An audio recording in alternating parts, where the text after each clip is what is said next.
Yan. Pwede. Sir Edwin, sinend ko na po yung link ng live sa inyo. Okay, saglit. Nakita ko saglit lang ha. Lalagay ko lang tong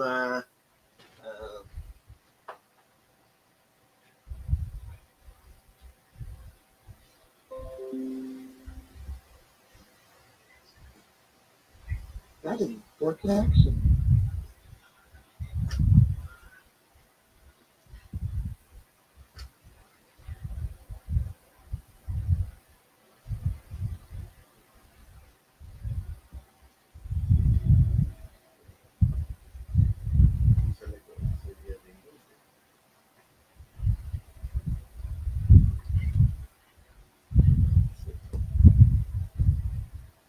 Ready for connection.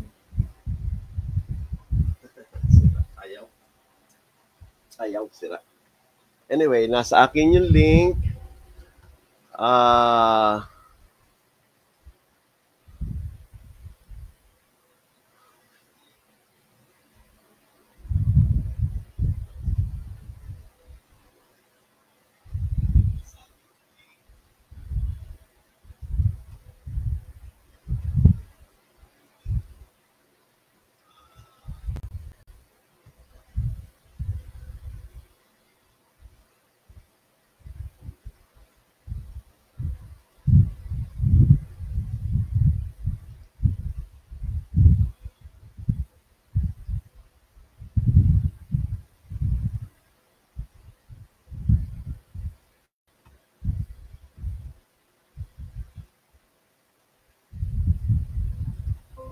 Sabihin lang sa akin, Sir Edwin. Yes po. Yan.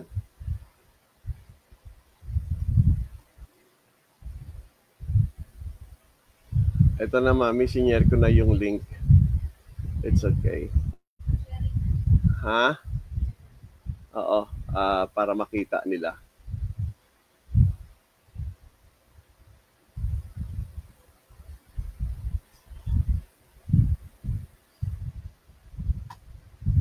Yun.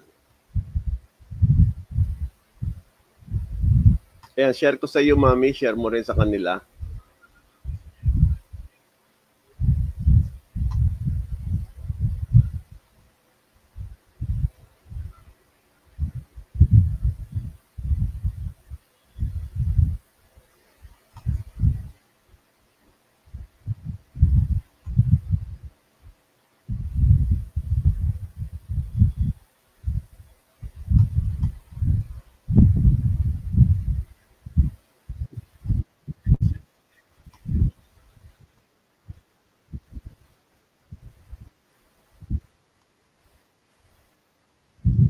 Okay.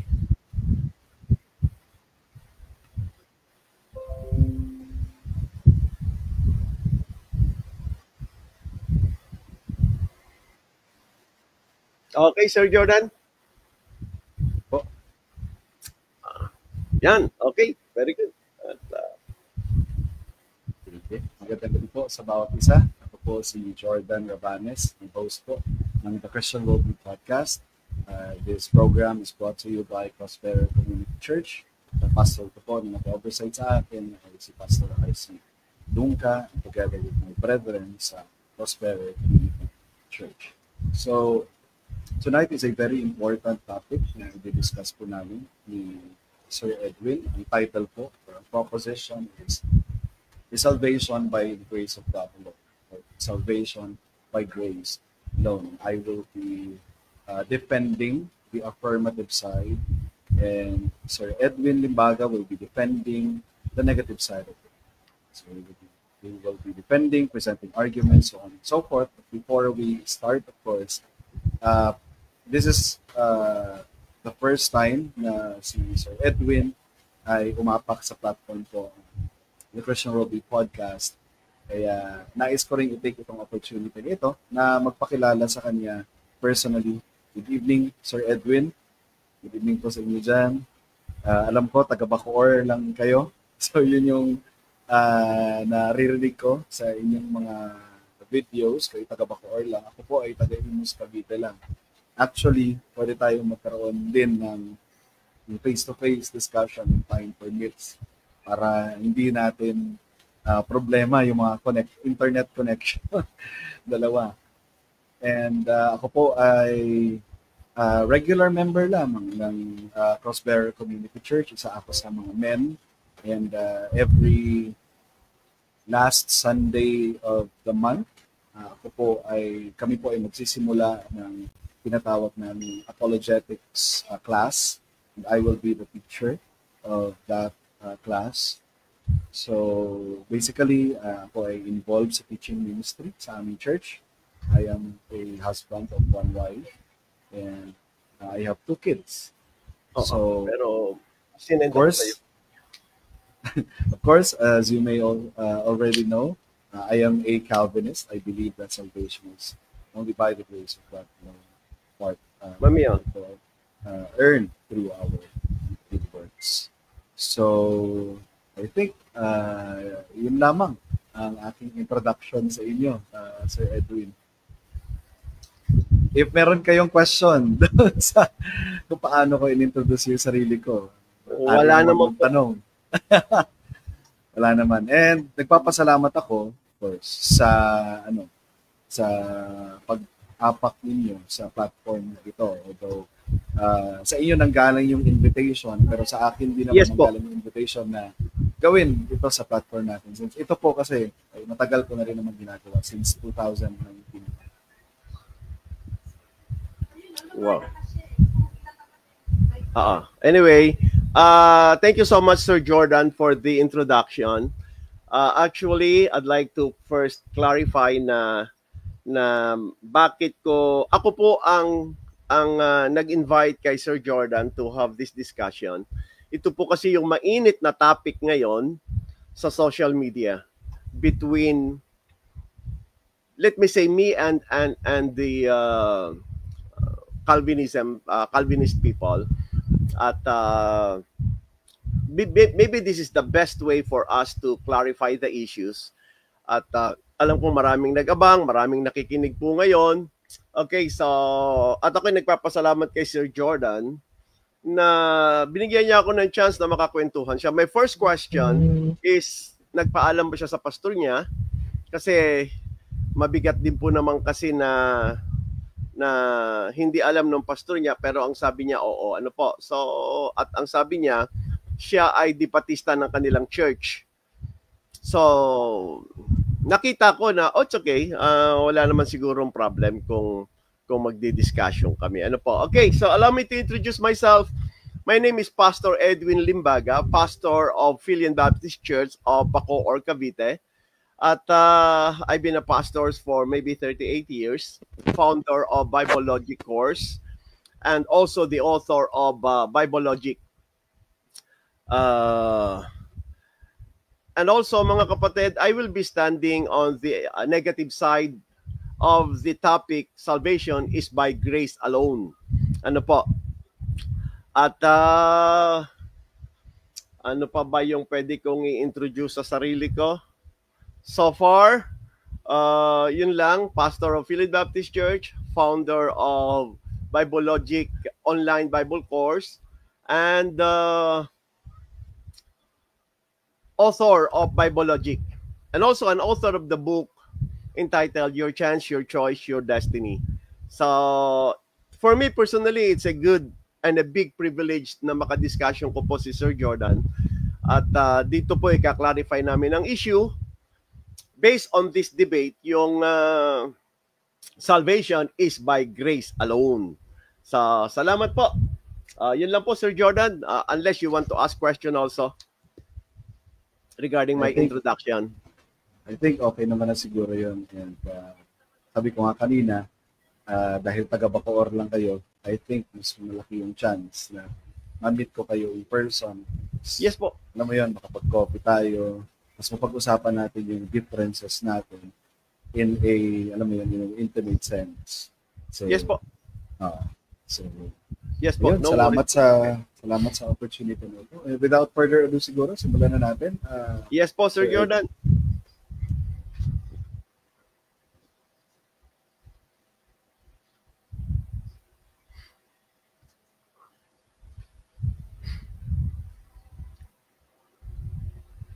Walang sound. Okay lang po ba, Sir Edwin, if I'll be putting you on mute if, ang tawag dito, if once na mag-start na ako? Yes po, pwede po. Okay. Basta kaya lang, kanina wala kang sound eh. Oh, okay. Sorry, nakamute pala ako. Anyway, sige, simulan na natin.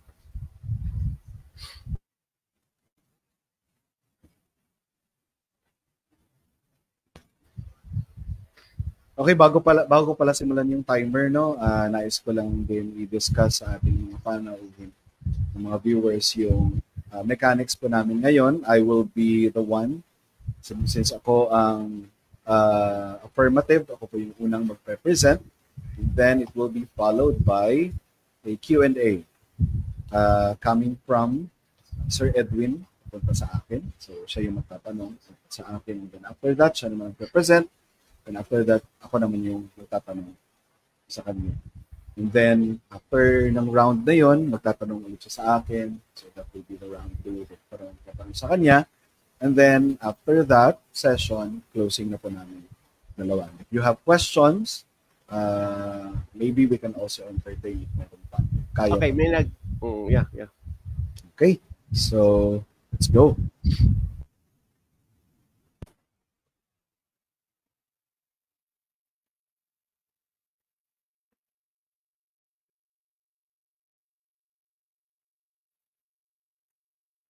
Alright, magandang gabi sa lahat, and I hope na naririnig ako with clarity. So it is with great honor and privilege to be here this evening to present a very wonderful truth from the scripture. I'd like to thank each and every one of you who are watching, and I also would like to thank Mr. Edwin for joining me in this important discussion. And without further delay, let me begin with my presentation. The thesis that I'm going to defend tonight is salvation is by the grace of God alone. Or mas kilala natin sa tinatawag na sola gratia in Latin. Let me start by defining some important terms. Dahil ako'y naniniwala na sa debates, nagkakaroon ng confusion because hindi clear ang mga definition. So let me start by defining what is grace? Grace is unmerited, undeserved favor. Grace is a gift, not a result of works. And grace is tied to the sovereign will of God because God is gracious. Unahin ko yung grace is unmerited and undeserved favor. Ibig sabihin, we do not deserve it, we did not work for it, nor earn it. Sabi sa Romans 11:6. But if it is by grace, it is no longer on the basis of works. Otherwise, grace would no longer be grace. Pangalawa, grace is a gift, not a result of works. Familiar tayo sa Ephesians 2:8. For by grace you have been saved through faith. And this is not your own doing. It is the gift of God, not a result of works. Pangatlo, grace is tied to the sovereign will of God. Because God is gracious, sabi sa Ephesians 1:7, in Him we have redemption through His blood, and we have redemption through His blood, the forgiveness of our trespasses according to the riches of His grace. At sa last verse naman doon, for the praise of His glorious grace. Mula Ephesians 1, lahat po yun is for the praise of His glorious grace. And in Romans 8:30, sabi dito, those whom He predestined, He called, He glorified. For those whom He predestined, He called, He justified, He glorified. So are these things undeserved, unmerited? The answer is simple and obvious. Absolutely. Notice, God alone initiates to do all these things. There is no human cooperation whatsoever. Again, He predestined, He called, He justified, He glorified. Wala tayong part doon. So what then is sola gratia? When we say salvation is by the is by the grace of God alone, we are not saying that grace exclude mercy, faith, repentance, salvation in Christ alone, or the work of the triune God alone. Rather, salvation by grace alone is a proposition, refers to the very essence of the triune God's saving work. Its basis is God's gracious will, totally unmerited and undeserved. The scriptures are clear. The opposite of grace is merit. Ulitin ko po, yung opposite ng grace ay merit. Hindi mercy, hindi faith, hindi repentance, hindi work ng triune God, hindi blood ni Christ, kundi merit. So what now is merit? Anong ibig sabihin ng merit? Merit is rooted in man's performance, reward earned through human effort or worth. Sabi sa Romans 11:6 again, but if it is by grace, it is no longer on the basis of works. Otherwise, grace would no longer be grace. Notice the contrast of grace and works. Hindi grace, mercy, faith, repentance, so on and so forth. Ang kinokontrast ay yung works. Grace and merit are mutually exclusive in the context of salvation. It is either we work our way to God or God saves us by His gracious will. Sabi sa Ephesians 2:8 again, for by grace you have been saved, not a result of works, so that no one may boast. So ang contrast ng grace, ang contrast ng mercy ay palaging yung works or yung merit. Hindi pinagko-contrast ang grace at ang mercy. Therefore, either we are saved through our own merit or not. If not, then we are saved by none other than the grace of God alone. Now, to solidify my point, let me quote Edwin himself. He said in one of his videos, and I think some of our viewers have already watched it, sabi niya, mali ang grace alone, bakit? May nakalagay bang alone? Referring to Ephesians 2:8, which is a classic example of word concept fallacy. The word concept fallacy is an error in reasoning. It is a logical and exegetical mistake where someone assumes that if a specific word is not found in the Bible or any text, then the concept it represents is also not there. Now, if he is truly committed to this hermeneutic, then what's the implication? Mr. Edwin, is a Trinitarian, by the way. But where is the term Trinity in the Bible? He also believes that the Bible teaches age of accountability. But where is that phraseology found in Scripture? So this kind of hermeneutical gymnastic, I believe, is unlivable if we truly want to be faithful servants of God's Word. And because Mr. Edwin's approach to Scripture is flawed, he cannot live consistently with it. He is now guilty of what we call the fallacy of double standard. He affirms certain doctrines, but when you examine them using the very standard he applies against grace alone, they simply collapse. And I believe one of the best ways to defeat an opponent is to use his own standard against him. That's the power of the internal worldview critique.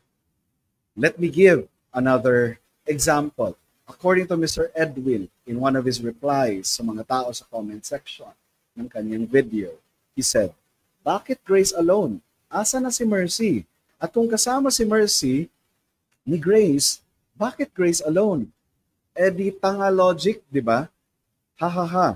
So according to Sir Edwin, tanga logic ang pagsasubscribe sa Sola Gratia just because hindi ito pasok sa tinatawag niyang Bible logic.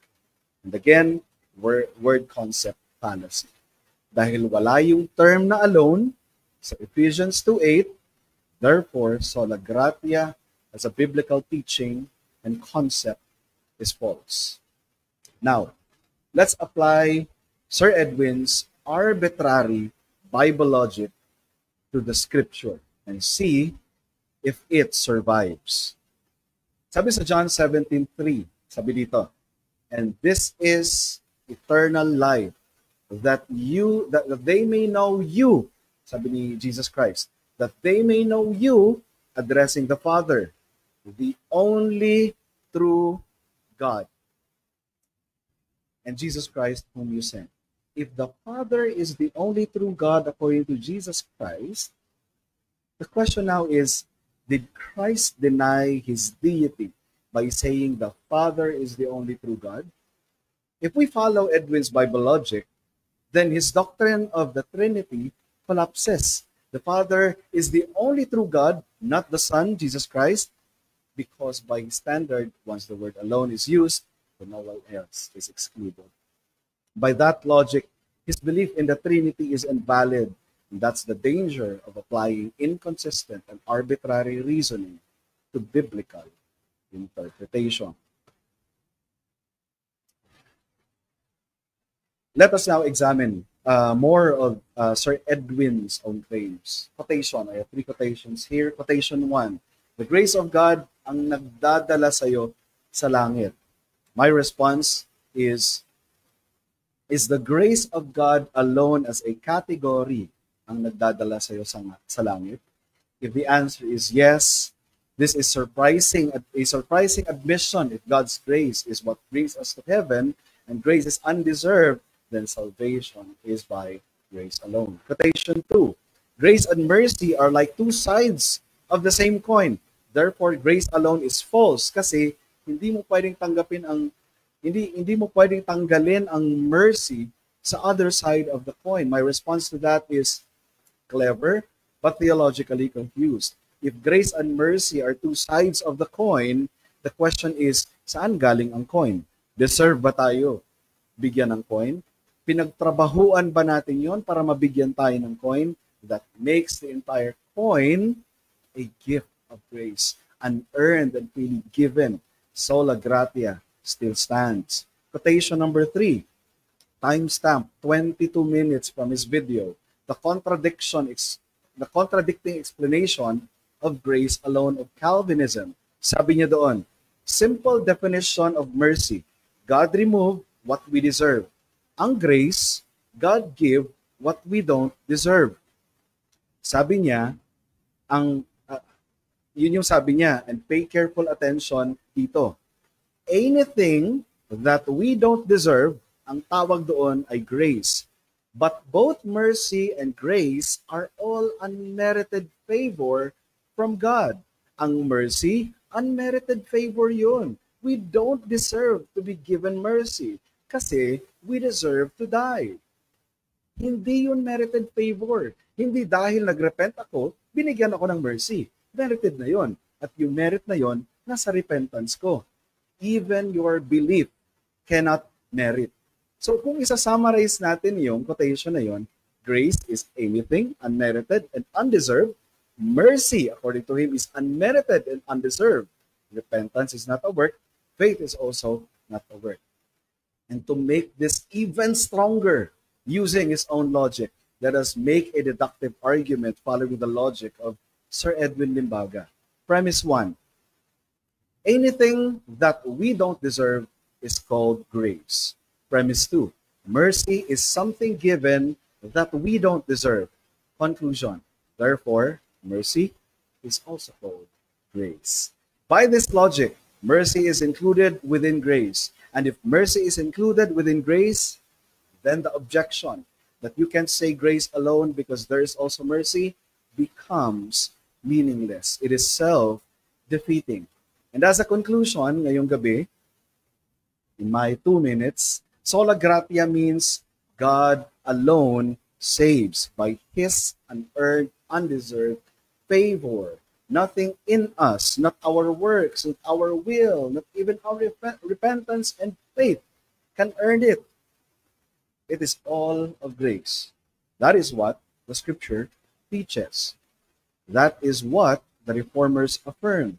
And ironically, that is what Sir Edwin himself teaches. So he cannot escape. So even in his objection, he also affirmed what is my position. Sabi nga ni Sir Edwin, the day you embrace grace alone, you already drop into the Calvinistic mindset. And my response to that, Sir Edwin, welcome to the club. That would be the end of my opening presentation. Set ko lang yung time sa 12 minutes. Wait lang Yes, po. sir. Yes, sir.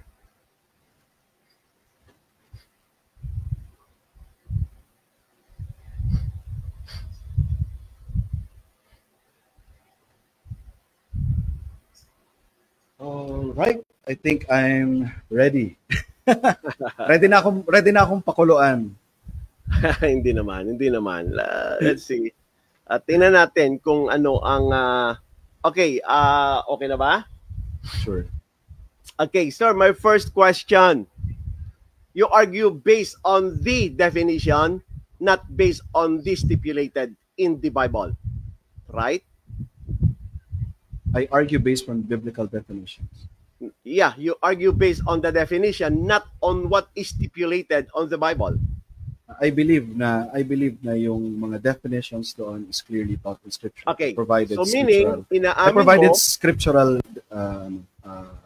warrant doon sa mga sinasabi. okay, ang sabi mo, your question, your presentation actually is grace is the unmerited favor. So you are not considering that mercy is also the unmerited favor. Is that correct?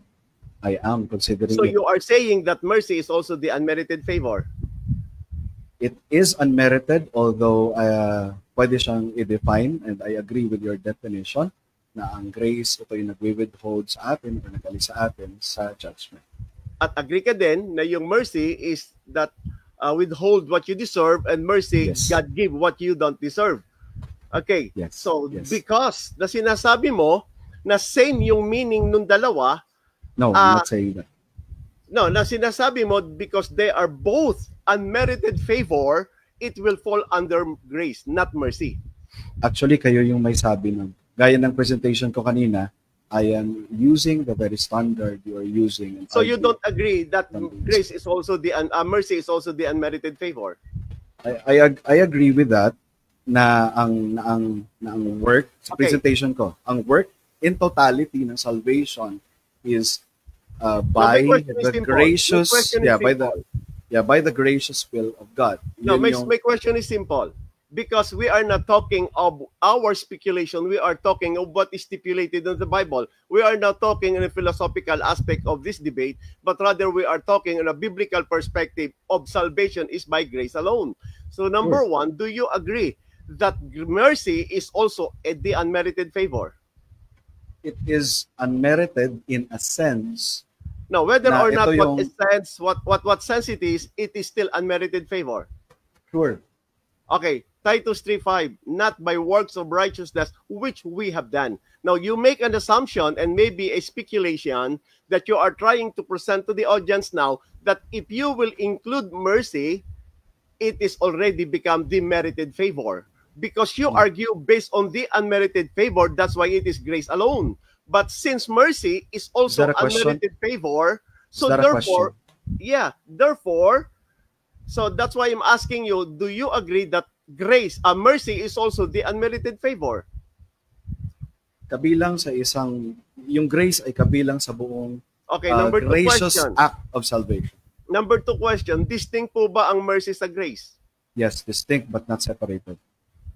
Okay, if they are distinct, it's not separated, so meaning, you are assuming na ina-under ni grace and mercy. First of all, I'm not assuming the Bible teaches that. Ang contrast ng Sinasabi grace, mo yan. ang contrast ng grace sa Titus 3:5 ay yung merit. Ang contrast ng grace sa Ephesians 2:8 ay yung merit. Ang Titus 3:5, not by works of righteousness which we have done. Yes. No, Which we have done. Hindi mo pwedeng i-contrast yun sa merit. There is no way that you can contrast. No. So again, sinasabi Mercy, mo ngayon not sa merit. akin, na kapag sinabi ko si mercy, may merit siya. Pag sinabi ko si mercy, in-include ko siya sa salvation, may merit siya. No. Is that I what you are didn't say telling me? Never. So, Never na ina-agree lumabas mo yun sa na walang presentation. merit kay mercy ngayon. Wala pa ring merit.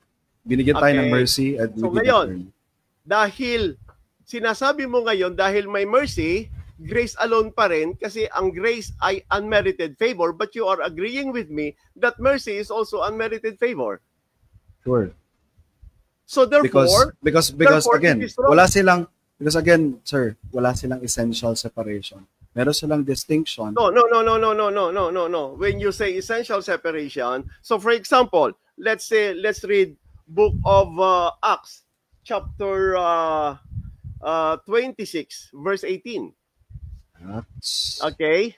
26. To open their eyes and to turn them from darkness. To turn them from darkness is mercy. Do you agree?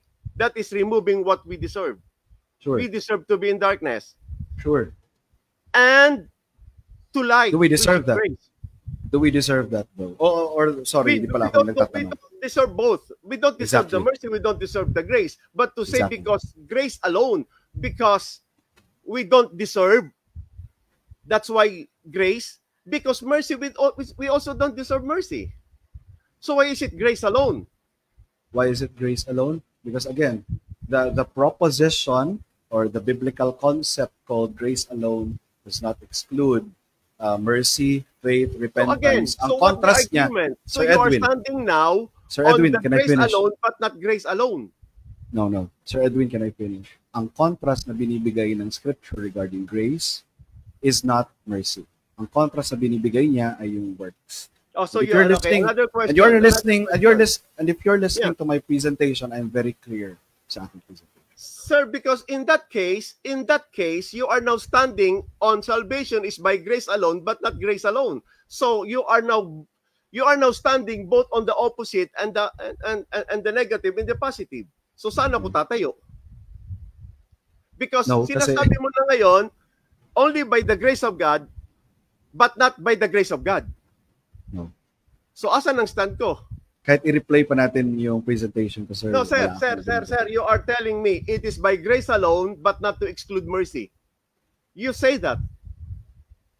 Actually, it is by grace alone, but it doesn't mean it exclude mercy, it exclude justice. So meaning, you are both standing on the affirmative side that it is by grace alone, and you are also standing on the negative side that it is not by grace alone. Is that a question? Yes. Okay. Which are you are standing now? Ang presentation ko, which is in-affirm ko, sir. But you said. Inalaw ko. But you can said. Can I respond? Okay, very go quickly? ahead. Okay. In-affirm ko yung sinabi nyo na two sides of the coin ang mercy. In-affirm mo. Okay. In-affirm ko yan. That's your term. Okay? So, ang question ko dito is, sino ang may-ari ng coin? Okay, diba? good. Sinagot ko, ang Diyos. Do we deserve the coin? Oh, that's not the answer, because even the mercy we don't deserve. Yes, the answer is no. We don't deserve the coin. Hindi tayo karapat-dapat. And you are arguing on the philosophy side of the presentation. But I believe na walang separation ng philosophy at ang theology. Okay, ngayon, ito po, dahil right now ang argument mo, it is by grace alone but not by grace alone. Because you said that's Stroman. No. You said it does not include mercy. That's exactly what you said. It does not exclude mercy. In the same way na nung sinabi ni Christ. That's what you said exactly. Sir Edwin, don't put words on my mouth. Okay, this is a debate. Yeah. Okay. In the same way, can I respond very quickly? Yes po, go ahead. In the same way na nung sinabi ni Jesus Christ sa kanyang Father na the only true God na hindi niya in-exclude yung sarili niya as God. Okay, so I am using the very philosophy of the scripture, the very Bible logic of the scripture. No. Okay. Anyway. Okay, so what you are telling me, John 3:16 is grace. John 3:16 is grace. God so loved the world that He gave His only begotten Son. Is it grace or mercy? He gave, yes. Is that grace? Yep, grace. Okay, can you show me a verse that John 3:16, the love of God, giving of Son, is grace? In principle, the Father gave the Son. Okay, let me give you the verse now, sir. Sir Edwin, in principle, the Father gave His Son to us. No, you are arguing in the principle. Okay? Is that correct? No. The Bible has so many principles na to draw natin dyan. what if I can show you a verse that clearly says that John 3:16 is mercy and not grace? Sure. Okay? Because your assumption, kasi ibinigay, unmerited, grace yan. The Bible, for God so loved the world that He gave His only begotten Son. Yes. If you say it Giving is grace, that Giving is your grace. assumption. Do you agree? Assumption. Do you agree giving is grace? No. Again, we are okay. talking of what is stipulated in the Bible. Ang sabi ko, what if I can show you a verse that it is mercy? Show me. Okay? So meaning your assumption is wrong. Okay? Sabi mo, grace yan. Kasi ibinigay unmerited. Pero sabi ko, John 3:16, ibinigay ang anak. Pero grace ba yan? Okay, let me read the verse para makita mo. Para maunawaan natin. Okay? Dahil pag hindi ganoon, magkaka-problem po tayo rito. Book of Ephesians chapter 2. Kala ko John 3:16. No. John 3:16 yung ating basis, okay? Para makita natin, but let me read first, okay? Titus chapter 3 muna. Verse 4. But after that the kindness and love of God our Savior toward man appeared, not by works of righteousness which we have done, but according to His mercy, He saved us. Now listen, bago sinabi yung verse 5, but after that the kindness and love of God our Savior toward man appeared. So meaning, ang John 3:16, hindi ho grace, mercy siya. Another thing, ano ang sabi rito sa verse Ephesians chapter 2, starting from verse 11? Wherefore, remember that you being in time past, Gentiles in the flesh. Supposed to be time mo to para magtanong. Okay, kaya nga po, ipinapakita ko, yung talata na ang John 3:16, hindi ho grace, mercy po siya. So it is wrong to assume because it is given, it is mercy. It is grace. Because the Bible stipulated that when the Father gave the Son, because of His mercy, not because of His grace. Because mercy and grace are both unmerited favor. I'm waiting for a question. Yes, ma'am, sir. So, do you believe John 3:16, grace or mercy? Again, the Father gave us and a gift. And you support the verse? Sure, in principle. That is philosophical. Again, because I believe that there is no separation between philosophy and theology. Okay, yeah. Is there separation though? Okay, maybe it's my time now to present the argument. Okay. Sige sir, ano muna. But anyway, thank you so much. Pasensya na for being aggressive. Ganito talaga ako magsalita. Medyo sabi nga ng asawa ko, before you start, medyo soft-spoken si Sir Jordan. Baka naman pwedeng tawag dito. Baka naman pwedeng hindi pwedeng mga gat ako. Hindi, pasensya ka na Sir Jordan kasi talagang in a debate, ano po talaga ganun talaga. Kaya lang, sabi nga sa akin, actually winaringan ako ng wife ko. Soft-spoken yung kausap mo kasi nakita ko na siya na nag-present siya. So, baka naman wag kang aggressive kasi nature ko yun So, kaya sinasabi ko ng maaga pa, Sir Jordan. Okay, so sige po, I will start the time whenever you're ready. Okay, sige po. I'm ready, Sir Jordan. Okay, thank you so much po, Pastor Edwin Limbaga of Philippine Baptist Church. I just heard Sir Jordan presented an argument based on the philosophical understanding of the term grace, based on the definition of the unmerited favor. So he got this assumption that sinamahan mo ng mercy, unmerited favor. He also got this assumption na nasa ilalim ni grace si mercy. Yun yung nakita ko so far, the way I understand the presentation. Ephesians 2:8. King James Version, for by grace are ye saved through faith, and that is not of yourselves. So number one, the word saved in Ephesians 2:8 is the same saves mentioned in Titus 3:5. At ang sabi ng Titus 3:5 doon mga kapatid, not by works of righteousness which we have done, but according to His mercy, He saved us, And that is very clear because the following words say like this. And by the washing of regeneration and by renewing of the Spirit. So napaka-clear sa Bible na yung washing na minention sa Revelation chapter 1 verse 5, which is washed by the blood of the Lamb, is under the mercy of God and not under the grace of God. Number 2, let us define and let us understand, mga kapatid, what is salvation really? What does it mean? Why mercy and grace? At bakit nauna si mercy at hindi nauna si grace? Why? Let us understand the meaning of salvation para maintindihan natin ayon sa definition ng Bible. Number 1, John chapter 3 verse 15. Sabi ng Bible, and whosoever believeth in Him. Sabi ng Bible, Acts 16:31, believe on the Lord Jesus Christ and thou shalt be saved. Sabi ng John 3:15, that whosoever believeth in Him should not perish. Sir Jordan agree on the definition of mercy. God removed what we deserve. That is, should not perish, but have everlasting life. And Sir Jordan also agree that the word grace is giving of what we don't deserve, which is the everlasting life.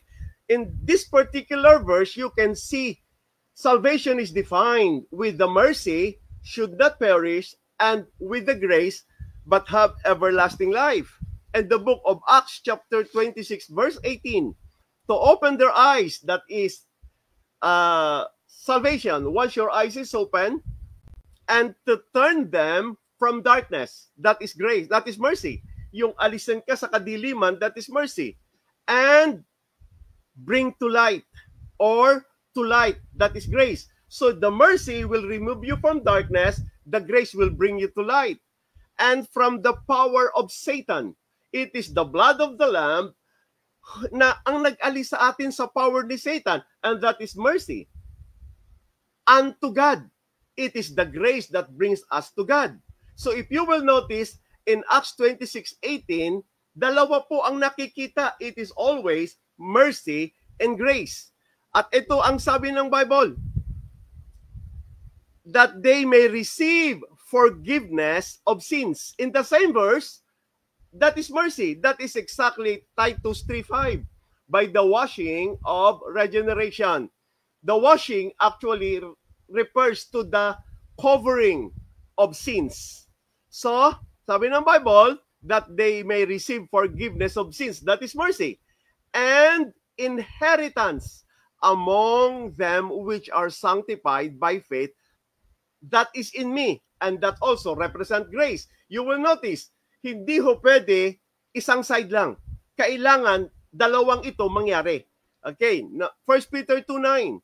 But ye are chosen generation, a royal priesthood, a holy nation, a peculiar people, that ye should show forth the praises of Him who hath called you out of darkness, and that is mercy again, unto His marvelous light, and that is grace. If you will notice, in all these verses I presented, ipinakita po yung grace, ang mercy, ipinakita ang grace, at ang manonotice nyo po, laging mauuna si mercy bago si grace.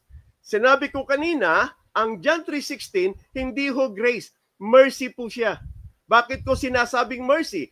Pero ang assumption po ni Sir Jordan kanina, kapag ibinigay at undeserving ka, grace. But again, wala pong talata na makikita sa Bible unless ibinase niya yung kanyang argument sa definition of grace, that it is unmerited favor. Pero napakalinaw po sa Titus 3:5, unmerited po ang mercy, not by works of righteousness which we have done. Sabi ni Sir Jordan, inseparable. I agree. But again, it does not mean they are inseparable, they are not distinct. Why? Just like the soul and spirit, inseparable but distinct. Just like Jesus Christ as man and God, inseparable but distinct. Why? Para bang sinasabi natin si Kristo ay Diyos, pero si Kristo ay tao. Hindi ina-under ng pagkatao ni Kristo ang kanyang pagka-Diyos, pero ina-under ng pagka-Diyos ang kanyang pagkatao. Pero para sabihin ko, si Kristo ay tao lamang, that is equal na ini-exclude ko ang kanyang pagka-Diyos. So magiging illogical dahil na-identify ko na si Kristo'y Diyos at si Kristo'y tao, I am no longer allowed to say na siya'y tao lamang. Kasi siya'y Diyos. By saying na siya'y tao lamang, sinasabi ko hindi siya Diyos. Na-identify natin sa Titus 3:5 na yung mercy, sinave tayo. By saying salvation is by grace alone, that is equal na ine-exclude ko na po si mercy. But to say it is by grace alone but not by grace alone, that is actually a contradiction. Talking of the same grace, the same meaning, the same definition, applied to the same subject, but canceling what is already affirmed, we call that the law of contradiction. Okay? So, ibig sabihin nun, hindi pwede. Now, we have read the verse. Now, let us define what are the, ano yung trabaho ni mercy pagdating sa salvation at ano ang trabaho ni grace pagdating sa salvation. But before that, allow me to say, sabi nga niya, distinct but inseparable. So, ibig sabihin, when it is distinct, hiwalay po yan.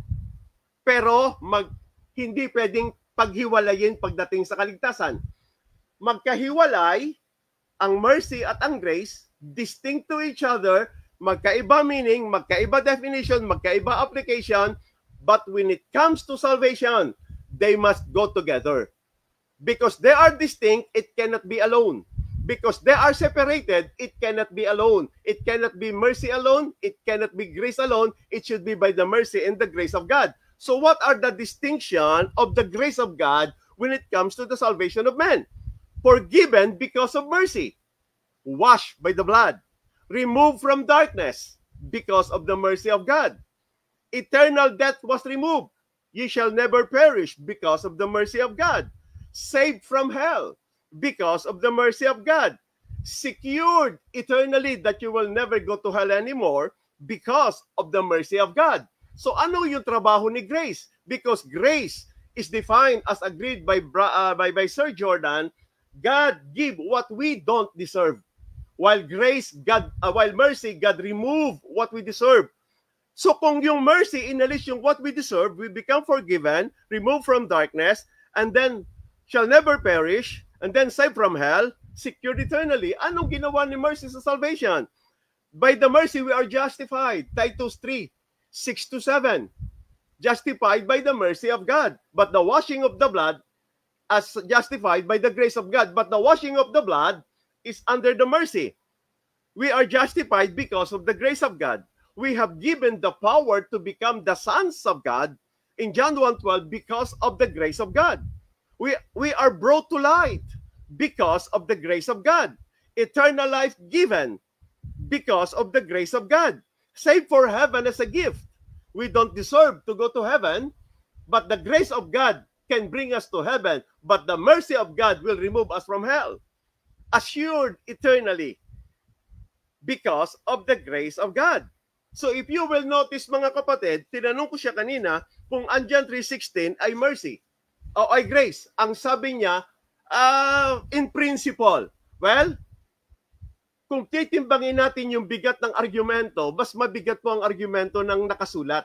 Ang sabi ko sa kanya, if you have the stipulation rather than a speculation, the principle actually is a speculation that it is the grace of God. But what is written in the Bible, for us to be able to sustain the argument that it is the mercy of God, what is written in the book of Ephesians chapter 2, verses 6-1. Ang naging problem po kasi nitong mga kausap natin ay tumitigil po sila sa Ephesians 2:8.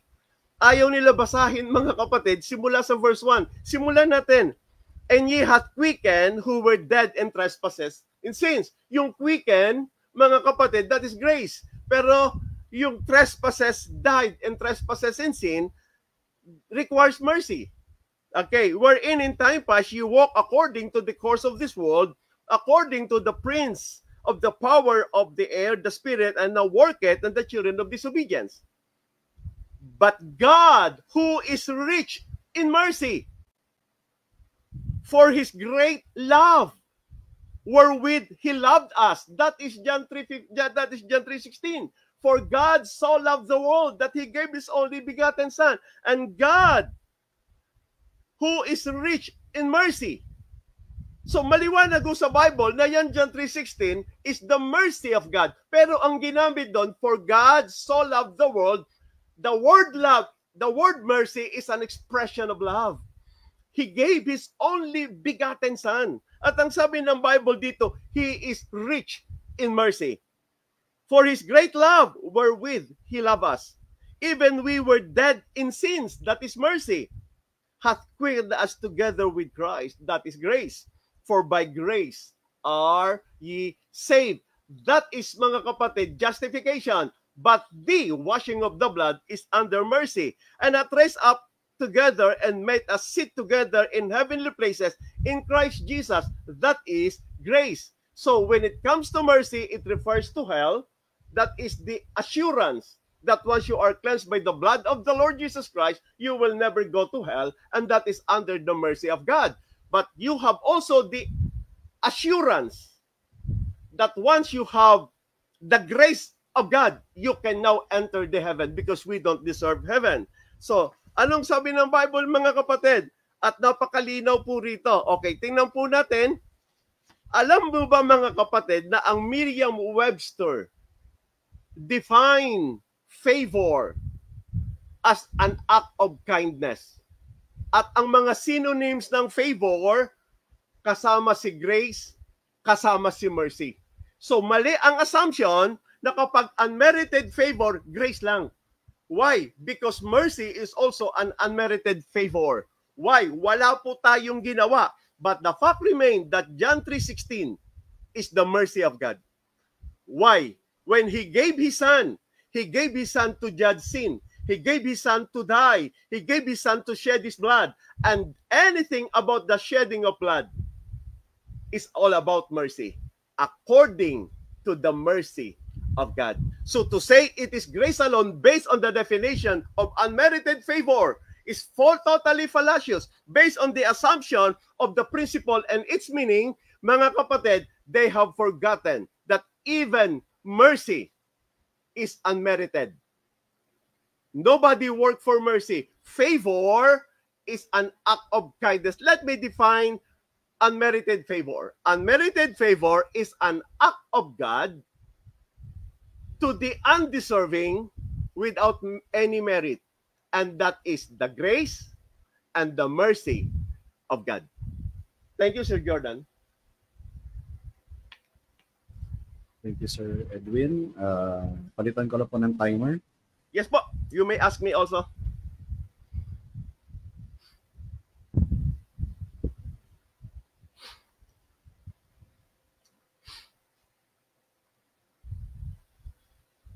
Okay, so ready na po kayo? Yes po. Yes po, sir. Go ahead. You may start now. Thank you. Thank you very much for your presentation. First question, you said in your presentation na ang grace ang nagdala sa atin sa langit, tama? Yes. Okay. Kapag dinala ba tayo sa langit, does it follow na hindi na tayo mapupuntang impyerno? Again, when it comes to sequence, hindi ka pwedeng dalhin sa langit unless mapatawad ka. Yes. But so that therefore, begs, hindi ka papasok ng langit pag di ka napatawad, pag hindi nalinis ang dugo mo. Yeah. So, Ito, grace isa lang, follows after mercy. Okay. Isa lang yung destination natin. And sabi mo, by grace, ito yung nagdala sa atin sa langit. So kapag, exactly. So kapag dadalhin tayo sa langit, does it follow na hindi na tayo mapupuntang impyerno? Wrong. Tandaan nyo po, hindi pwedeng unahin mo sa mercy. As a grace, unahin mo sa mercy because hindi ka pwedeng bigyan ng grace unless you will be given the mercy. Hindi mo pwedeng i-argue yung huli sa una. Kasi nauna ho si mercy. Nauna ang forgiveness bago ang heaven. Does it also follow when you have given the mercy, you will automatically go to heaven? Does it also follow na kapag binigyan ka ng mercy, punta ka sa langit? This is my time to ask questions. I know. But again, the question, hindi ko nakita. Respectfully. Yes po. Okay, sige. So, let's proceed na lang. And I think our audience already know ano yung sagot doon. Now, balik tayo doon sa argument na sinabi ko kanina. Sabi doon sa John 17 verse 3. In-address niya yung Father as the only true God. Okay. Did Christ exclude himself as God? No. No. So ibig sabihin kahit na meron palang salitang only or alone is it does not follow na ini-exclude mo na yung mga kumbaga yung mga walang essential separations. Tama? Exactly, but you have to understand the distinction. Yes. Okay. Thank you so much. Of the Father to the Son. Yes, kasi ang sabi ko naman kanina na ang grace and mercy, they have distinction but without essential separation. Do you agree with that? When it comes to salvation. Yes, do you agree with that? Because if applied aside from salvation, they have essential separation. Aside from salvation, they have essential separation. I-apply mo sa iba po ang application ng mercy, ibang application ng grace. You can apply the mercy without application of the grace. So, yung work ba ng triune God? Okay, yung work ng triune God, in principle, Sir Edwin, yes, po. do we deserve all of it? Whether or not we deserve or not, it does not mean it is grace alone. Bakit? Okay. Because when you speak of the word undeserving, it does not mean grace alone. Okay. Balik tayo doon sa presentation ko kanina. Sabi mo, grace is sa syllogism na ginawa ko. Anything given that we don't deserve is called grace. Mercy is something given that we don't deserve. Therefore, mercy. Baliktad. No, it's not. Yun. Mercy God remove what we deserve. Hindi. Ipinot ko siya into syllogism dahil ang claim mo is grace is anything. When you say anything, unmerited and undeserved. And then define mo naman yung mercy as unmerited and undeserved. So we are referring to salvation. So if anything, unmerited and undeserved. In salvation. Sure, kasi yun naman pinag-uusapan natin. Salvation. Yeah. Salvation is by the grace of God alone. And you said anything. Yung anything ba na doon, kasama doon yung mercy? No, pero define mo ang mercy as unmerited and undeserved. Paano siya hindi kasama doon? Because the mercy applies, God remove what you deserve. Deserving ka doon, but God remove it. Grace is given what you don't deserve. So in Sir salvation, Edwin, itong anything na ito, parang ganito, no? Help me out. Define mo ang mercy as unmerited and undeserved. Pero define mo ang grace as anything unmerited and undeserved. Would you admit that yung anything dito kasama si mercy? If not, then I will just move on. Brad, ang definition ng anything that we don't deserve, that is both mercy and grace. Because maging sa Titus 3:5, not of works of righteousness, wala kang merit. Thank you. Actually, yun yung hinahanap ko na. Actually, so that is, again, that is, you are arguing on the definition that can apply to both grace and mercy. But you are only putting it in the grace alone. That is applicable to both mercy and grace. And kaya you cannot say it is grace alone, but that definition is so applied to mercy. Okay, let's go to Romans 8. Romans 8:30. Sabi dito, and those whom He predestined, He also called. Pakilakas mo nga, okay. Those whom He predestined, He also called. And those whom He called, He also justified. Yeah. Those whom He justified, He also glorified. Do we deserve all these things? We don't. We don't. So, but it doesn't mean that is grace. Yes. By your definition, that grace is unmerited and we don't deserve. So, even your Romans 28, would you admit na nandoon sila sa broader category of the gracious work of the triune God? Are you still not going to admit that? Yes, sir, you are using the principle, but that principle is also applied to mercy. Does the Bible you don't set communicate the grace principle? alone. Dr. Okay. Edwin, does the Bible communicate principle? Oh, there is a distinction between the two. Sure. Okay? Whether God remove what you deserve, that is also a favor. Whether Sure. God give you what you don't deserve, that is also a favor. Whether it is removing of what you deserve and giving of what you don't deserve, that is already a favor. So you don't say that favor is only to the grace alone, because that favor can also be applied to both grace and mercy. So when we say any act of God to the undeserving without any merit is favor, Okay. both the mercy and both the grace is an act of God to the undeserving, and they are both a favor from the Lord. But there is a specific favor for grace and a specific favor for mercy. Sure. They are And again, distinct in application. They are without distinct in separation. definition. Yeah. But Yes. again, in salvation. That's exactly my point, right? In salvation. Yes, and we are So you talking don't about grace salvation alone. here.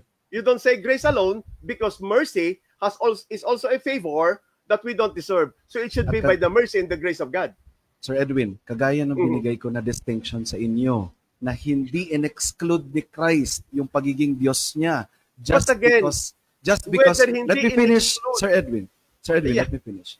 Just because Jesus Christ said, the Father, the only true God. And, Yes, sir. At inadmit mo sa akin. Let me answer that. Okay, sure. Let's go. In salvation, the Father is the justifier. Is He a Savior? Sure. Is He a Savior? Sure. Yes. Kapatid, justifier po ang Father. Ang justification ba ay hindi ba siya under the category Pero of again, ang salvation? sinasabi ko, Savior. Sure. Hindi ko sinasabi, the Father is the judge. Ang sabi ng Bible, there is no other name given among men whereby we must be saved. The one who Dr. died at the Edwin. cross is the Savior, and that is the distinct job of the Son. Dr. Edwin, ang justification ba is salvific work? Sabi mo kanina na in Romans 8:30. Kapatid, Sinabi when ko, you speak- do we deserve this? Sabi mo hindi. Kapatid, Therefore, okay, it para is magkaroon grace. tayo ng clarity. Okay? I'm asking you if the Father is the Savior. Sure. He is the Savior ang Father, justifier. Maybe Savior the ang Son. justification is part of salvation. But the one who died at the cross is called the Savior. Aware ka ba na binanggit sa scripture ang Father and Son as both Savior? Ang tanatanong ko, the word Savior is the one given by the Father to die at the cross, to shed His own blood, okay, to pay the penalty of sin. Kaya sabi ng Bible, there is no other name given among men whereby we must be saved. Yes, I believe that. So that I is the believe that. Savior. I believe that. The Yung one salvation- who died at the cross is the Savior. Dr. That is the Edwin, distinct job of the Son. Although the Father does not... Dr. when Edwin, the can I ask Father is question, the only please? true God, okay, Okay, it does can I not ask include the question? Son, but you have to understand there is what you call a distinct work of the Pero Father. hindi kasi yun yung pinopoint ko. Ang pinopoint ko But again, dito yun is, din ang pinopoint ko ngayon sa'yo. ang pinopoint ko dito is the fact na binanggit ni Christ na the Father, the only true God, na hindi niya in-exclude yung kanyang sarili as God, in the same way that we can say that salvation is by grace alone without So it is excluding also mercy. because hindi in-exclude ang Son, it is also equal that salvation is by mercy alone. Sure. Because they are both unmerited favor. So Sure. it's no longer grace alone. Nope. Because you are making dichotomy kasi, false dichotomy kasi yan, Dr. Edwin. Sir, we are what is stipulated. The word alone will always exclude the other, whether we like Okay. it or not. That's how we Okay, so communicate in-exclude, with words. so in-exclude nga ni Christ yung sarili niya based on that, based on your statement na once yan na may alone, it will exclude everything. Si Jesus Christ mismo ang nagsabi na the Father, the only true God. So in-exclude niya yung kanyang sarili, right? By that logic. Hindi, sir, hindi. So you're hindi contradicting yourself. No, I'm not contradicting myself because I'm referring to the distinct work of each other. Again, it doesn't mean na kapag sinabi mong grace alone at hindi mo ini-exclude si mercy at ginagamit mo sa pagka-Diyos, ang sabi ko sa iyo, iba ang work ni mercy when outside of salvation. Okay? Also, in salvation, iba yung work ni mercy. Iba ang work ni grace. And we have to be very, very specific. All right. I really enjoyed that. Mag-round 2 pa ba tayo? Mukhang okay na yun. Sa akin. What do you think? Oo, no? Sa akin, okay lang. But anyway, Sir Jordan, sure. My apology for being so aggressive the way I talk. Maybe that reflects my personality. Na ganito talaga fine. Ako magsalita. Ano? No problem. Maybe we can take some questions from the audience na lang. Kasi mukhang ako satisfied na ako dun sa exchange natin. Okay. Anyway, thank you so much, Sir Jordan. At kung if you don't want to have a second round, that is fine with me also. Mm-hmm. At but if I summarize, if you want to summarize your argument that without me questioning you, I can summarize my argument without you questioning me so that we be presented with clarity both the arguments of each other. Sure, maybe sa ating mga closing statements. Okay lang mag-break tayo ng mga kahit mga 3 minutes para Yes po. Para ano. Okay, sige guys, if you have questions, paki-type niyo na lang diyan para sa akin, para kay Dr. Edwin. And ito may question dito kay Mark Harvey Kahigas. Doc, mapupunta ka ba sa impyerno because of sins? Sige. Ako yan ako. Opo, naka-address po sa Doc ako, di naman ako Doc. Sige po. Yes. Okay. So yes.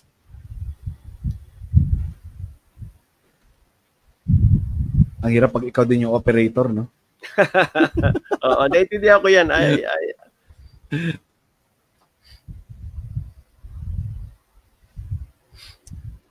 Okay, so mukhang wala namang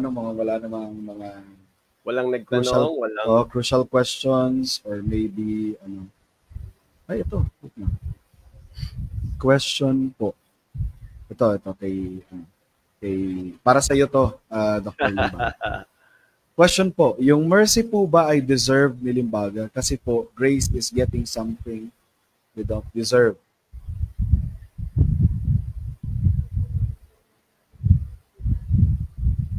Para sa inyo po yung question.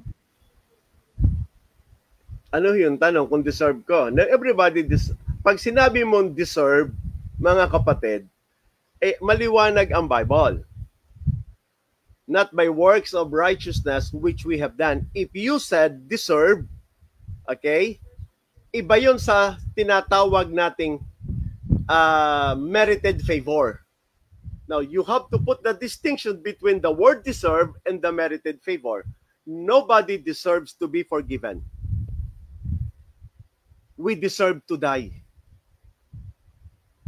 Okay, when God gave His mercy, John 3:16, for God so loved the world. Wala hong nag-utos sa Kanya. It is a voluntary act of God. He was moved with compassion. He was moved with mercy. Sabi nga ng book of Ephesians chapter 2 and Titus chapter 3, yung pagmamahal ng Diyos, He is full of mercy. Wala hong nag-utos sa Kanya. Nobody deserves that. It is a voluntary act of God. Tanong mo rin sa nagtanong kung deserve niya rin yung mercy. Kasi alam niyo yung mga nagtatanong na yan, ano yan eh? Okay.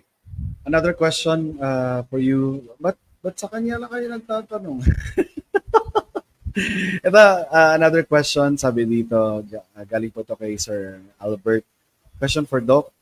Nung sinabi ba sa Bible na only Noah was left, siya lang ba talaga yung natira? No, it depends. If you are reading that on the semantic understanding, you are reading it between the line. But if you are reading that on the pragmatic, analytic under linguistic, you are reading beyond the line, knowing na hindi lang si Noah ang natira. That is insanity. If that man is asking based on the semantic understanding, well, that is the purest way of understanding what is stipulated in the Bible. Listen, you have to understand that when the word Noah was left, that is in reference that God gave grace to Noah, but it doesn't mean it was Noah alone. That you have to read that beyond the line, which is a pragmatic analytic process under linguistic. Okay. Okay. Ito, may tanong dito. Meron bang hangganan ng mercy alone or grace alone? No, again, under the theory of, there is what you call a laws that govern the thoughts. That is why there are 4 laws of logic. The law of identity, the law of non-contradiction, the law of excluded middle, and the law of continuity. So, once you identify na mayroong grace at mayroong mercy, whether they are inseparable but distinct, you cannot put alone. Because identify yan eh. Once you contradict what is already identified, you will be governed by the law of excluded middle. Those are the law of thoughts. Kaya nga, naandyan sila to guard our reasoning. Kung may hangganan, ano yon? Mercy alone, grace alone, that is illogical. Ito, another question from Daryl Nacario. How do you reconcile Romans 11:6? So that's another thing na i-discuss ko po yan. Why? Because there is what you call a general definition of the word. Now, sabi ng Bible, if it's not by grace, if it is by work, it is not by grace. You need to understand, applying the law of identity, what kind of works that Romans chapter 11 verse 6 is referring to. Is there any verses in the Bible that can support Romans 11:6? Yes. Galatians chapter 2 verse 16. Ang works na tinutukoy ng Bible dyan is the works of the law. Why? Because in James chapter 2 verse 21, Abraham was justified by works. And we know, using a logic, that no flesh is justified by the works of the law, but Abraham was justified by works. It only means that James 2:21 is not the works of the law. So the next question, what works?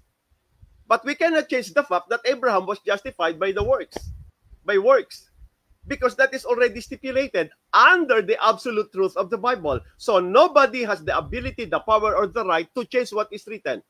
But you can only understand it. Since magkakontra sila, if they are referring to the same work, they will fall under contradictory. But since they are not referring to the same work, so the question is this, anong works? Alam ko itong Romans 11:6, works of the law. Nakastipulate yan sa Galatians 2:16. Tanong, anong works ang James 2:21? When Abraham offered Isaac, it's not a works of the law. At ang sabi ng Bible, it was imputed unto him for righteousness. That's why he is justified by the works. So it's not works of the law. So the law of identity should be applied before we can conclude what kind of works being written in Romans 11:6. Okay, thank you so much, Sir Edwin. Ang take ko naman dito is pinapakita talaga dito sa atin yung contrast ng grace at ng works. So no one can be saved. But again, sir, I'd like to clarify. Hindi kita in-interrupt, Sir Edwin. Hindi kita in-interrupt sa time mo. So please do so sa akin graciously. So makikita natin dito, in-include ko ito, Daryl Nacario, sa presentation ko, na ang pinaka-contrast ng grace ay yung works, or works pagsunod sa batas para maligtas, pharisaical, so on and so forth. So no one sa atin, no, ang naligtas pamagitan ng pagsunod sa batas. Naligtas na tayo. Okay, so clear sa akin yung Pastor, sorry. Sir Jordan, clear sa akin yun. So walang siguro sa atin sa pagsunod ng batas, and that is stipulated in the Bible. Sige, siguro mag-closing statement na tayo. Sir Edwin, kayo na po muna ang pwede ako mauna. Opo, and then followed by okay, una sa lahat, nagpapasalamat po ako kay Sir Jordan, since na itong closing naman namin is not to say I won, because in due respect to Sir Jordan, maybe you can judge based on the presentation of argument, but for me to say I won against him is very unethical on my side. So you will be the judge. But anyway, I have presented to you the distinction, both in meaning and application, of mercy and grace. Because they are distinct, we can no longer assume that it is grace alone, based that it is the unmerited favor of God. So since also a mercy is the unmerited favor of God, to say it is grace alone, while the meaning of the unmerited favor can also be applied to the mercy, so to say grace alone is no longer applicable. It should be the mercy and the grace of God, because they are both unmerited favor. And also, we need to understand there is a distinct work of the mercy and there is a distinct work of grace. So I already enumerated. And under the mercy, the forgiveness is under the mercy of God. So you cannot have the forgiveness without mercy, because it is the removing of what you deserve. That is also unmerited favor. It is a favor. Remove from darkness. In-enumerate ko kanina yung Acts 26 verse 18. Yun lahat po ay mercy and grace. Eternal death was removed. Sabi nga ng John 3:15, thou shalt never perish. That is eternal death. But thou shalt have eternal life. Oh, that is given of the eternal life. That is mercy. Saved from hell. So grace duty is to remove us from hell. Secured eternally, so security that you will never be perished again. That is eternal security. So the grace work in a way that justifies in Titus 3, chapter 3, verse 6 and 7, justified by grace. We have given the power to become sons of God in John 1:12. All the grace po yan. We are brought to light. Grace po yan. Kasi God gave us what we don't deserve. We deserve to stay in darkness, but because of the grace of God, God bring us to light. Eternal life given. So the giving of eternal life is grace. Save for heaven as a gift that we don't deserve. Heaven, we don't deserve heaven. We deserve to go to hell. So it is the mercy na nag-alis sa atin sa hell, but it is the grace na naglagay sa atin sa langit. And assured. Ang assurance is future. Kaya nga, eternal assurance po natin ang grace. Pupunta ka sa langit because of the grace of God. Security po natin ang mercy. Hindi ka na pupunta sa impyerno. And that two sides, yun po yung meaning ng salvation. And then again, mga kapatid, we already pointed na pareho po yung unmerited favor. Very distinct ang work ni mercy, very distinct ang work ni grace, but they are both fall under the category of the unmerited favor. So we don't deserve the mercy, we don't deserve the grace. But the fact remain, based on the assumption ng marami, na ang love of God is under the mercy of God. No, the love of God is under, the love of God is under the grace of God. No, the love of God is under the mercy of God. If in principle, because God gave His Son, it is unmerited favor, it is grace, wrong. Because what is stipulated in the Bible, na binanggit po doon mga kapatid, na si Kristo, okay, sa verse, Titus chapter 3 verse 4, but after that the kindness and love of God our Savior toward man appeared, not by works of righteousness which we have done, but according to His mercy He saved us. Kung babasahin niyo po ang Titus chapter 3 verse 4 and 5, yan po yung details ng John 3:16. Nung ipahayag niya, so when God gave His only begotten Son, because He has compassion, naawa siya sa tao. Because lahat ng tao makasalanan. You cannot give the grace to the unforgiven. You cannot give the grace to those who never given the mercy. So ang first goal of salvation is linisin ka muna kasi marumi ka. Ang hirap naman daling ka sa langit, ang dumi mo. So nobody can enter heaven with sin. So para ka makapasok sa langit, kailangan tumanggap ka muna ng mercy. Yung Titus 3:5 po, by the washing of regeneration. Yung washing po diyan is the washing of the blood. Yung regeneration po yan, John 3:3. Except a man be born again. Because you cannot be born again unless your sins is washed by the blood of the Lamb. And then, since you are now born again, ang ibig sabihin ng born again, you had been renewed. You from being a sinner, now you are covered by the blood. Actually, sa Romans chapter 3 verse 25, Jesus Christ is our mercy seat. The mercy seat is the covering of the Ark of the Covenant. Nasa loob nun ang Ten Commandments. Yun yung law of sin and death, yung Ten Commandments. Si Kristo, yung mercy seat, siya yung nagko-cover sa Ten Commandments. Once a year, papasok ang high priest sa Holies of Holies, mga kapatid, mag-o-offer ng sin offering. Ang trabaho after that, i-sprinkle nyo po yan sa mercy seat, yung blood. Kasi bakit? That represent the Lord Jesus Christ. Kaya ang mercy po nasa blood. At ang grace, maibibigay lamang after na makover po tayo ng blood. Kaya ang death po, ang cross po nasa mercy. Hindi po yan sa grace. Wala, kasi yun ang distinct work ng mercy. Ngayon, kailan pumapasok si grace? Mga kapatid, yun na yung sinasawag. Ang definition natin, ibibigay na ng Diyos yung hindi mo deserve. Okay? Pero, yung mercy, inaalis ng Diyos yung deserve mo. Favor po yon. Favor ang tawag doon. Pero pagdating naman kay grace, ibinibigay na ng Diyos yung hindi mo deserve. Ano naman yon? Ito yung eternal life, ito yung power to become His Son, ito yung langit, ito yung lalagay na kita sa liwanag. So lahat ng hindi natin deserve, grace po yon. Pero pag pinag-usapan natin ang unmerited favor, applied po yan both in the mercy and grace of God. Hindi lang po yan sa grace. So, kung ang definition that salvation is anything, salvation is heaven that we don't deserve, grace alone po yan. Kung ang salvation ay God will remove us from hell, mercy alone po yan. But salvation in general, grace and mercy po yan. Kaya kaya sabi ko nga sa mga tao kung sasabihin mo, ang pagpunta sa langit ay grace alone, hindi ako tututol dyan. Pero sasabihin ko din, para di ka mapunta ng langit, that is mercy alone.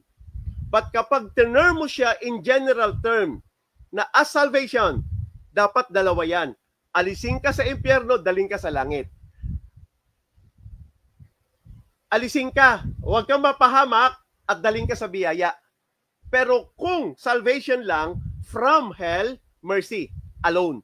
If salvation to heaven, grace alone. But if salvation under the unmerited favor of God, mercy and grace of God. Yun po yung meaning niya. Kasi yun po talaga yung salvation. Inalis sa kadiliman, dinala sa liwanag. Hindi ka na mapapahamak, magkakaroon ka ng buhay na walang hanggan. So yun po yung dalawa lagi. Kaya ang sabi niya, two sides of the coin. Hindi pwedeng mag-exist ang isa't isa nang wala yung isa. Kung specific, yes, I agree. Grace alone. To go to heaven is by grace alone. Wala po tayong pagtatalunan. Yung wag kang pumunta ng impyerno is by mercy alone. Wala tayong pagtatalunan. Specific po sa akin yon. Thank you so much. Alright. Salamat po. I-reset ko lang. Sige. Salamat po. Ako naman. Okay.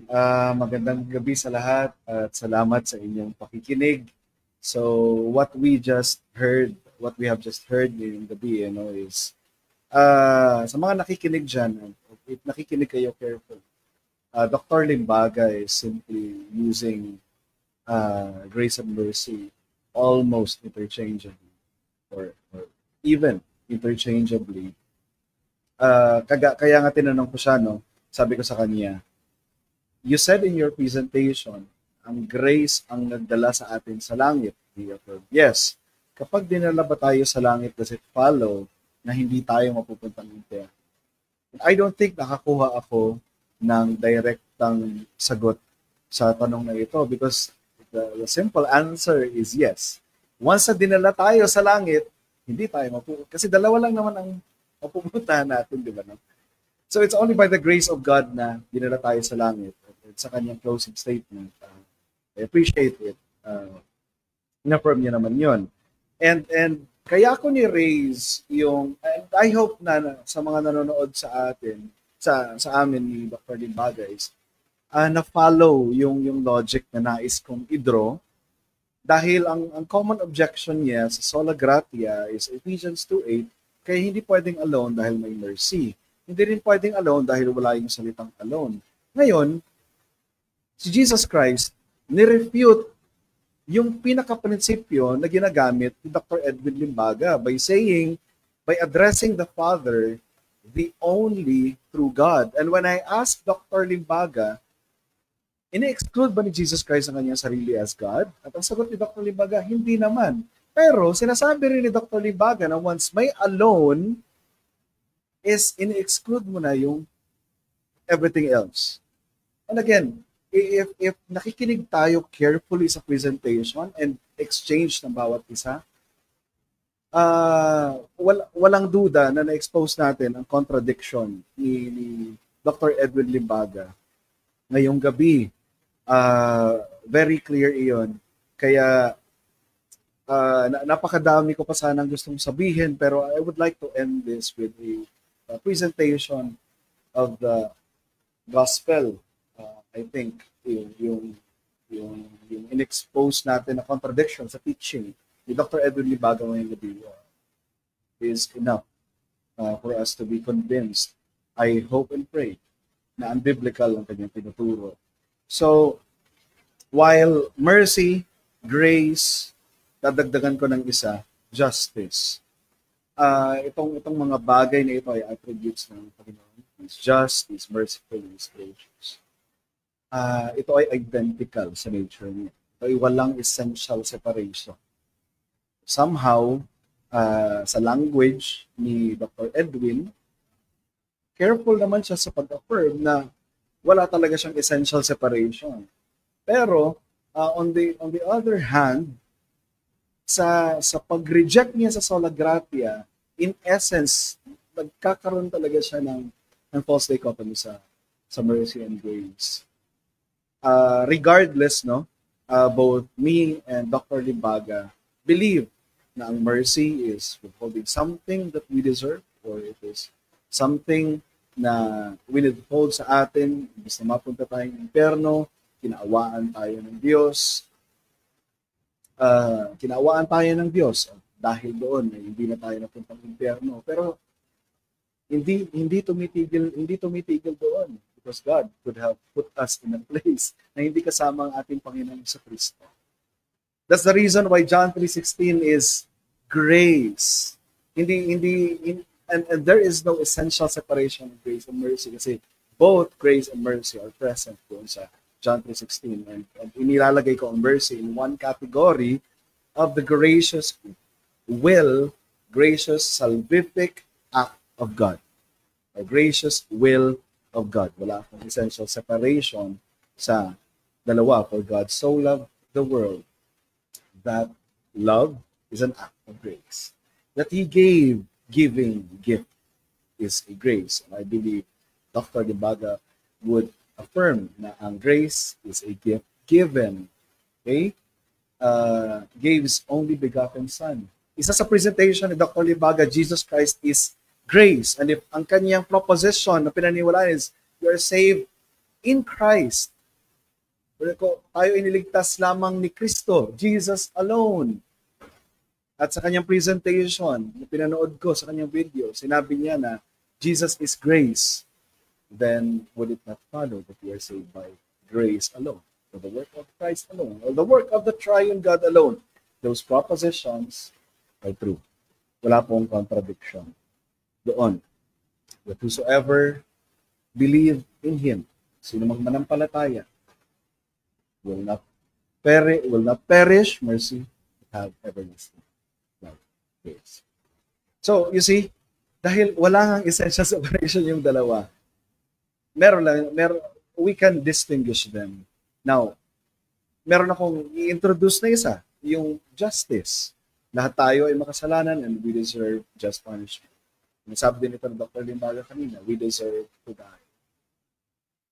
Pero malinaw sinasabi sa Biblia, sino ang manampalataya bibigyan ng buhay mo hanggang hindi na kailangan ng papahamak. So, kung meron kami kinakausap ngayong gabing ito, na maybe nag-enjoy kayo sa debate, I hope na after ng debate na ito, kung hindi ka pa ligtas, wala ka pang local church, I hope na after ng debate na ito is hindi matapos ang gabing ito na hindi ka makakapagmuni-muni sa iyong sarili, kung ikaw nga ba ay may mercy ng Diyos, kung ikaw nga ba ay may grace ng Diyos, o baka ikaw ay meron kahatulan. So, ang call ko sa iyo is mag-repent ka sa iyong sin, palataya ka kay Kristo, sa lamang ang kaya magligtas sa iyo. Walang sino man ang makapag hugas ng ating kasalanan ko din, ng banal na bibig. So, palataya ka kay Kristo, magsisi ka sa iyo. At doon ko na lang po i-end ang aking presentation. So maraming salamat kay Dr. Libaga sa pagpapaunlak ng discussion na ito. And hopefully ay hindi madala sa akin si Dr. Libaga and magkaroon pa kami ng maraming mga discussion because I believe mas pamagitan ng iron sharpens iron, mas sharpen palalo ang ating convictions. Salamat po Dr. Libaga and salamat sa mga manonood.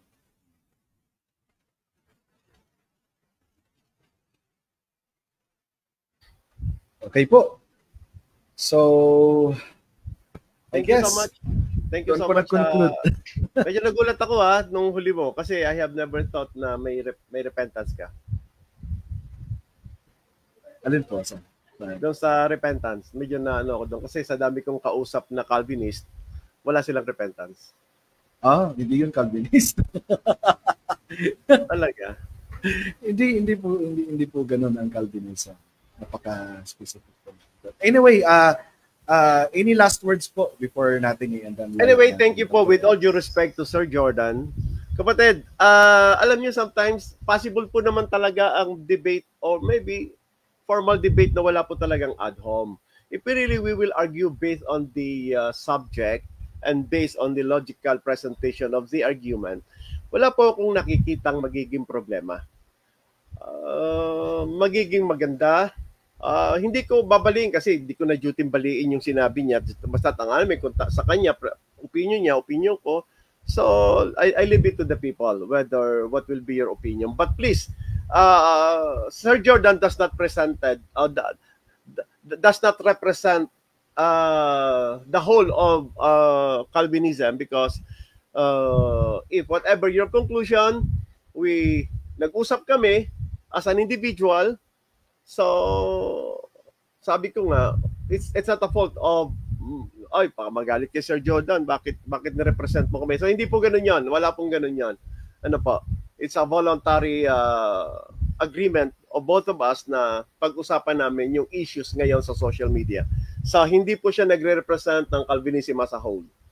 So, whatever his argument, if you think you agree, good. But if you don't agree, bigyan mo siya ng karapatan na yun yung kanyang stand. Ano po? Thank you so much, Sir Jordan.